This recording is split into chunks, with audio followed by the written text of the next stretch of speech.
আসসালামু আলাইকুম। আমি এখন আছি দারুণ মজার একটা খাবার। এটা হচ্ছে চিকেন স্টাফড বান, মানে চিকেনের পুর ভরা বনরুটি। আমি এটা বানাবো চুলায়, ফ্রাই প্যানে। কোনো বেকিং টেকিংয়ের দরকার হবে না।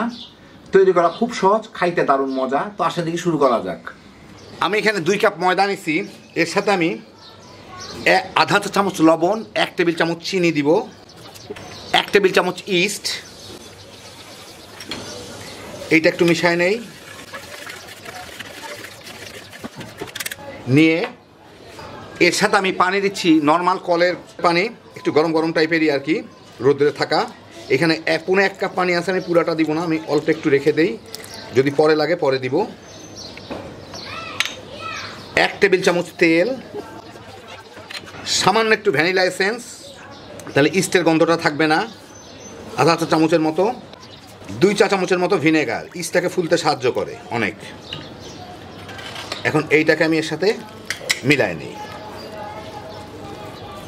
একটু নরম নরম টাইপেরই একটা ডো হবে, সেই জন্য যদি পানি লাগে আমি পরে দিব। এক এক ময়দা এক এক রকমের পানি টানে, তো এটা দেখি কি পরিমাণ হয়। না, এতেই হয়ে যাবে, আমার আর পানি লাগলো না। আমি প্রায় কতদূর পানি বাঁচলো আমার, আধা কাপের কিছুটা বেশি দিলাম। ভালো মতো মুছে নিলাম। আশেপাশে গাত থেকে যেটুকু ছিল প্রায় ছেড়ে আসছে, আসুক, অসুবিধা নাই। এখন আমার এইটাকে এখানে দিয়ে এটাকে আমার ময়ান দিয়ে নিতে হবে। তো প্রথমে একটু এইভাবে করে চেপে চেপে ময়ানটা দিয়ে নিব। একই সাথে আমি এর মধ্যে দিয়ে দিই 1 টেবিল চামচের মতো বাটার। ফ্লেভারটা খুব ভালো আসে এতে। এটা দিয়ে এখন এটার সাথে ভালো মতো মিশাই নিই। দেখেন আমি চেপে চেপে যেরকম করতেছি, ঠিক এরকম করে করতে হবে।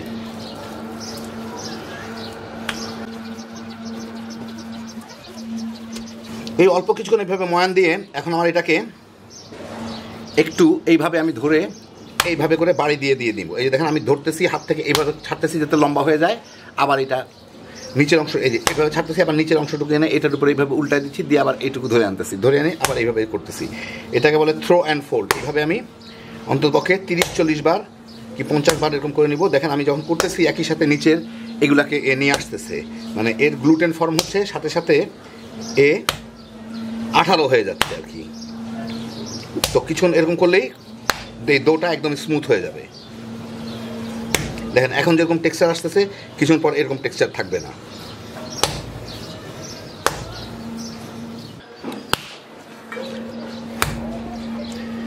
এই দেখেন প্রায় 35-40 বার করার পরই দেখেন কত স্মুথ হয়ে গেছে। আমার হাত থেকেও কিন্তু খুলে আসতেছে সবগুলা, নিচ থেকেও সবগুলো উঠে নিয়ে যাচ্ছে, একদম স্মুথ হয়ে যায়। এটা বেশ আঠালো কিন্তু খুব নরম তুলতুলে। তা আমি এটাকে আর বেশি কিছু করবো না, হাতের গুলো যাতে উঠে যায় এর সাথে।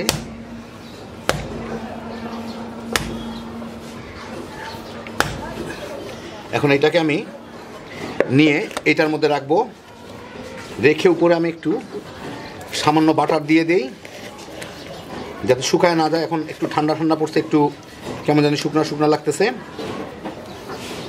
হয়তো শুকায় যেতে পারে। এটাকে ঢেকে রান্নাঘরে একটু গরম কোনো জায়গায় রেখে দিব ঘন্টাখানেক, এটা যাতে ফুলে ডবলেরও বেশি হয়। আমি চুলায় প্রায় 1.5 চা চামচের মতো তেল গরম করে 1 কাপ মুরগির কিমা করে রাখছি, ওগুলাকে একটু ভেজে নিব। একই সাথে আমি এর মধ্যে প্রায় সব মিলায় প্রায় 2 চা চামচ আদা রসুন বাটা, ওইটাও এর সাথে দিয়ে দিব। এটার সাথে ভাজার সময় মাখা হয়ে যাবে, কারণ এই কিমাগুলা কিন্তু পানি ছাড়বে। কিমাগুলার মধ্যে আমি সামান্য একটু লবণও দিয়ে দিব। এই কিমাগুলা কিন্তু পানি ছাড়বে, আর কিমাগুলাকে কিন্তু এভাবে চেপে চেপে ভেঙে দিতে হবে, নাহলে কিন্তু দলা পেকে থাকবে, যেটাতে গুঁড়া গুঁড়া হয়ে যায়। এইভাবে আমি ভেজে নিব। কেউ চাইলে লবণের বদলে সয়া সসও দিতে পারেন।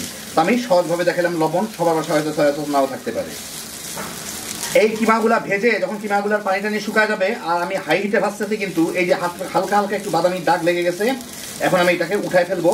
কারণ আরেকটু বেশি ভাজলে এটা ড্রাই হয়ে যাবে, যদিও পরে আমি এর সাথে ক্যাচআপ মিশাবো একটু নরম করার জন্য। এখন আমি এগুলাকে উঠায় ফেলি এর থেকে।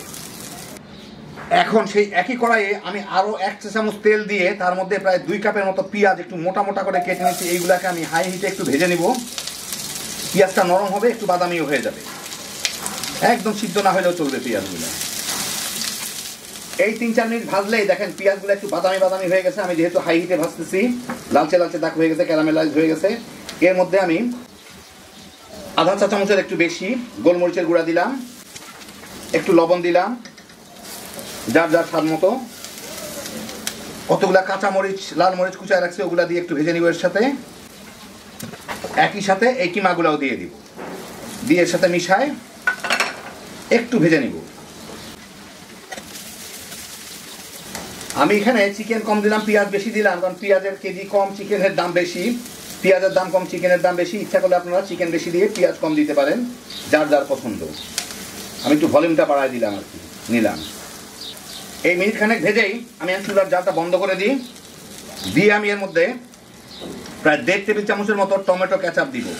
জিনিসটা একটু ড্রাই হয়ে গেছে, টমেটো কেচাপটা দিলে টেস্টটাও যেরকম বাড়বে, সেরকম এটা একটু ভিজা ভিজা থাকবে, ময়েস্ট থাকবে। চুলার জাল কিন্তু বন্ধ, আমি জাস্ট এর সাথে একটু মেখে নিব।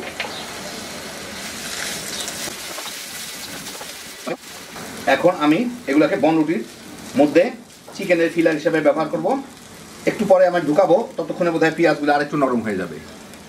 ঘন্টাখানেক পরে ফুলেই হয়েছে আমার ডোটা। একটু ঠান্ডা ঠান্ডা আবহাওয়া, সেই জন্য খুব বেশি ফুলে নিই। যাই হোক, আমি এটাকে উঠাই নেবো এখান থেকে। এইখানে একটু ময়দা ছিটাই নিই, এইটাকে একটু ময়ান দিয়ে নিই, এইটাকে একটু ময়ান দিয়ে নিই, ভিতরে বাবুলগুলোতে বের হয়ে যায়।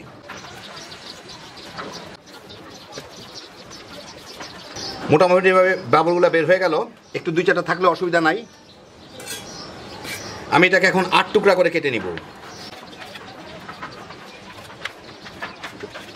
এখন এগুলোকে একটু ছোট ছোট লেচি বানায় নেই, গোল গোল করে।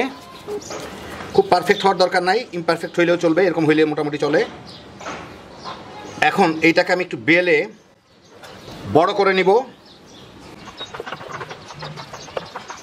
হাত দিয়ে চাপ দিয়েও বড় করে নেওয়া যায়। আমি যে পুরগুলা করলাম, এগুলা এর মাঝখানে দিয়ে এগুলার সাইডগুলো একসাথে নিয়ে লাগাই দিব।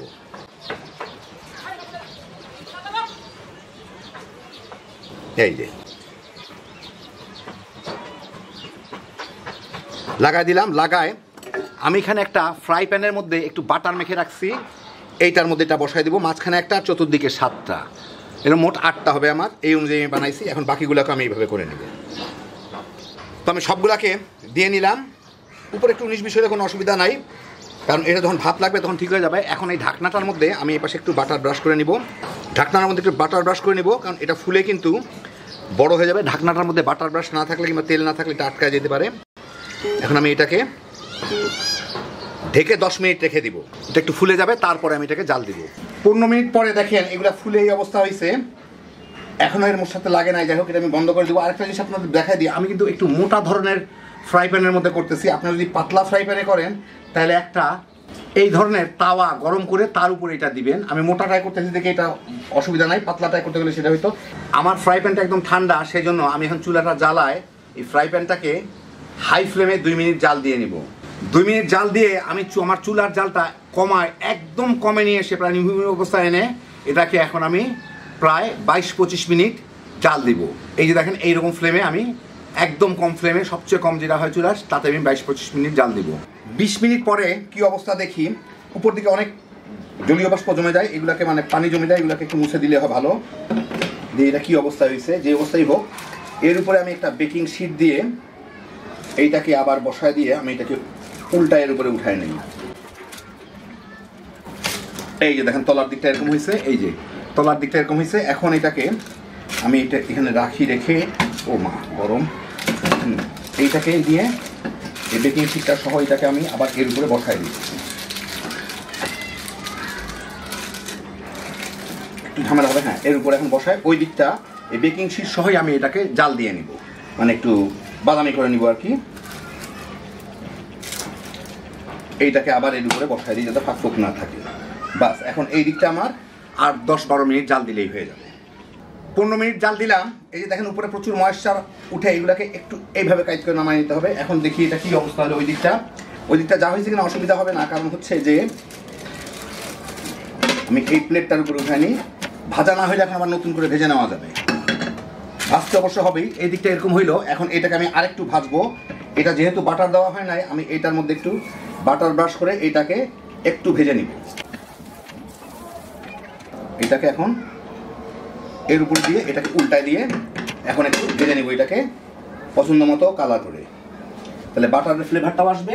চুলাটা জালটা এখন একটু বাড়ায় দিই। মনে হয় হয়ে গেছে, আমি একটু উঠায় দেখি। বাস, সুন্দর হয়ে গেল। এখন আমি এটাকে আপনাদের একটু পরে ভেঙে দেখাচ্ছি, কেটে দেখাচ্ছি। এই দেখেন হয়ে গেল আমার দারুণ মজার চিকেন স্টাফড বান। যারা এই ধরনের বনরুটি পছন্দ করেন খুব সহজে বানিয়ে নিতে পারেন। বিশেষ করে বাচ্চাদের টিফিনের জন্য খুব আদর্শ একটা আইটেম। কোনো ওভেনের দরকার নাই, চুলায় ফ্রাই প্যানে আরামে বানিয়ে নিতে পারেন। বাচ্চা বড় সবাই তামা তামা করে খায় ফেলাইতে পারবেন। হ্যাপি জোশের একটা আইটেম। আল্লাহ আপনাদের সবাইকে ভালো রাখুন, সুস্থ রাখুন, নিরাপদে রাখুন। ইনশাল্লাহ বেঁচে থাকলে আবার দেখা হবে। আল্লাহ হাফিজ।